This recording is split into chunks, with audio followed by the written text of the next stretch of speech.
This is Anne Butler, the Book Griffin. Welcome to another episode of my book chat.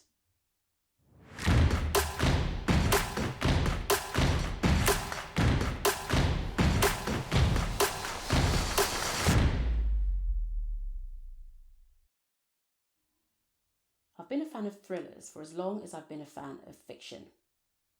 There are subgenres within thrillers. Often we overlook these as we're just lost in the story. For example, Western thrillers, as in stories with a puzzle to solve, but with cowboys. Or supernatural thrillers where a ghost might be instrumental in solving a mystery.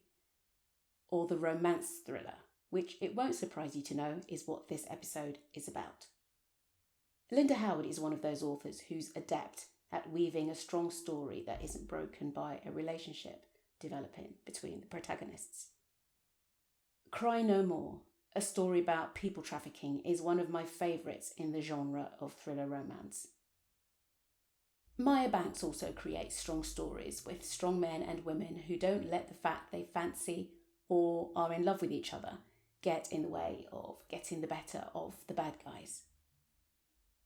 It is a difficult balance. As a fellow author, I understand this. You want there to be chemistry between the protagonists, and you want to tell the story about the event which has brought them together. It's often the case that the two who are destined to get it together have only met because of extreme circumstances. I think Maya Banks did this really well in Forged in Steele, a book which was published in 2013. In Forged in Steele, you have this tough mercenary and his team of mercenaries who go to a rough and ready clinic in the middle of an unnamed jungle to get patched up at the end of each of their firefights. The character Steele, a nice play on words for the title, right? Steele plays it cool, but deep down he really likes the no-nonsense persona of the doctor who administers to his team. When he's the one who gets injured, sparks fly in the course of her treating him. The author doesn't take us out of the action for too long and found a really good balance, I think, between Steele's and Marin's relationship and Steele's team fighting the bad guys. It's a good example of this type of writing. One of my favourite thriller romances is The Witness by Nora Roberts, which was published in 2012. I've talked about this book before, but I couldn't not mention it in this episode. Long story very short. A teenage girl witnesses a murder, realises safe houses are not safe, and she goes on the run. She's brain the size of a planet intelligent, and because of this she manages to stay one step ahead of the mobsters and their hitters. She meets an ally, a great character. They fall in love over the course of the story, and I just love how Nora Roberts played this out. As you can guess, I've read lots of thriller romances. I have to say though, maybe 40% of the ones I've read fell short in terms of execution, in my opinion. Why do I say this?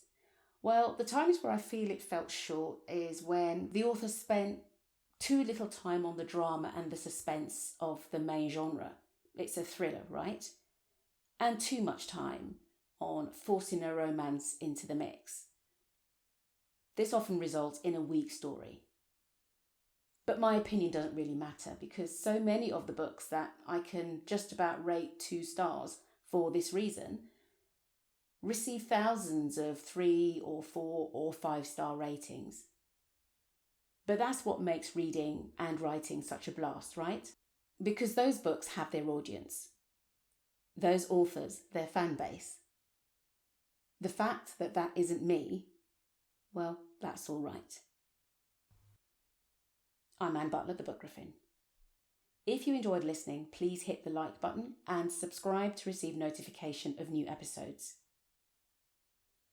If you would like me to feature one of your titles or a genre that you write for, do drop me a line in the comments. Until next time.